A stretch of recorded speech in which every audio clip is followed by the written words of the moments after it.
ഹിറ്റ്ലറെയും അദ്ദേഹത്തിന്റെ ഭരണകൂടത്തെയും കുറിച്ചുള്ള ഭയാനകവും ഏറെ സ്വകാര്യവുമായ വെളിപ്പെടുത്തലുകൾ. ഹിറ്റ്ലറുമായി അടുത്ത ബന്ധമുള്ള ഹിറ്റ്ലറെ ദൈവത്തെപ്പോലെ കണ്ട ഒരു പെൺകുട്ടിയുടെ വെളിപ്പെടുത്തൽ. 139 സ്വകാര്യ കൂടിക്കാഴ്ചകളെക്കുറിച്ച് അവൾ എഴുതിയിട്ടുണ്ട്. നാസി ജർമ്മനിയുടെ ഏകാധിപതിയായിരുന്ന അഡോൾഫ് ഹിറ്റ്ലറുമായി അടുത്ത ബന്ധം പുലർത്തിയിരുന്ന ബ്രിട്ടീഷ് വിരുദ്ധവാദിയായ യൂണിറ്റി മിറ്റ്ഫോർഡ് എന്ന വനിതയുടെ ഡയറി കുറിപ്പുകൾ കണ്ടെടുത്തിരിക്കുകയാണ്. 8 പതിറ്റാണ്ടിലേറെ പഴക്കമുള്ള പുസ്തകമാണ് ലഭിച്ചത്. രണ്ടാം ലോകമഹായുദ്ധകാലം വരെയുള്ള വർഷങ്ങളിൽ ഹിറ്റ്ലറുമായി ഉള്ള യൂണിറ്റിയുടെ കൂടിക്കാഴ്ചകളുടെയും സംഭാഷണങ്ങളുടെയും വിശദാംശങ്ങളാണ് ഡയറി കുറിപ്പുകളിൽ ഉള്ളത്.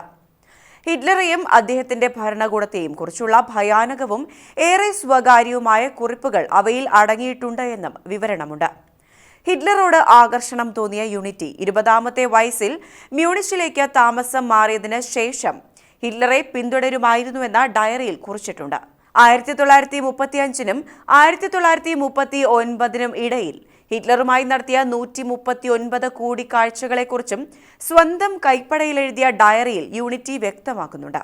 നാസി ആരാധികയായ യൂണിറ്റി ഹിറ്റ്ലറെ ദൈവത്തെ പോലെയാണ് കണ്ടിരുന്നത്. ഓസ്ട്രിയ ബവേറിയ റെസ്റ്റോറന്റിൽ ഭക്ഷണം കഴിക്കാനായി ഹിറ്റ്ലർ തന്നെ ക്ഷണിച്ചതാണ് തന്റെ ജീവിതത്തിലെ ഏറ്റവും മനോഹരമായ ദിവസമെന്ന് യൂണിറ്റി 1935 ഫെബ്രുവരിയിൽ കുറിച്ചിട്ടുണ്ട്.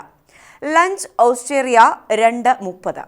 ഞാൻ ആഹാരം കഴിച്ചു കഴിഞ്ഞ് 3:15 ഫറർ വന്നത്. നേതാവെന്നാണ് ഫറർ എന്ന വാക്കിന്റെ അർത്ഥം. 10 മിനിറ്റ് ശേഷം എന്നോട് അദ്ദേഹത്തിന്റെ മേശയ്ക്കരികിലെത്താൻ റെസ്റ്റോറന്റ് ഉടമ വഴി ആവശ്യപ്പെട്ടു. ഞാൻ അദ്ദേഹത്തിന്റെ അരികിൽ ചെന്നിരിക്കുകയും നമ്മൾ സംസാരിക്കുകയും അദ്ദേഹം ആഹാരം കഴിക്കുകയും ചെയ്തു. അതാണ് എൻ്റെ ജീവിതത്തിലെ ഏറ്റവും മനോഹരമായ ദിവസം. അദ്ദേഹം ഒരു പോസ്റ്റ് കാർഡിൽ എനിക്കായി എഴുതിയിട്ടുമുണ്ട്.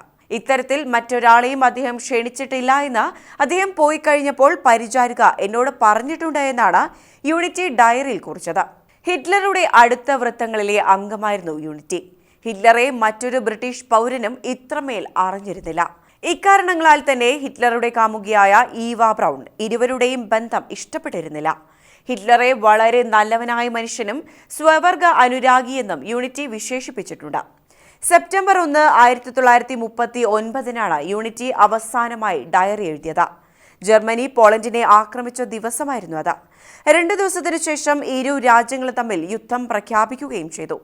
തന്റെ മാതൃരാജ്യവും പ്രിയപ്പെട്ട ഹിറ്റ്ലറുടെ രാജ്യവും തമ്മിൽ യുദ്ധത്തിൽ ഏർപ്പെടുന്നതിൽ മനം തന്ന 25-കാരിയായ യൂണിറ്റി തലയ്ക്ക് വെടിവെച്ച് ആത്മഹത്യയ്ക്ക് ശ്രമിച്ചു.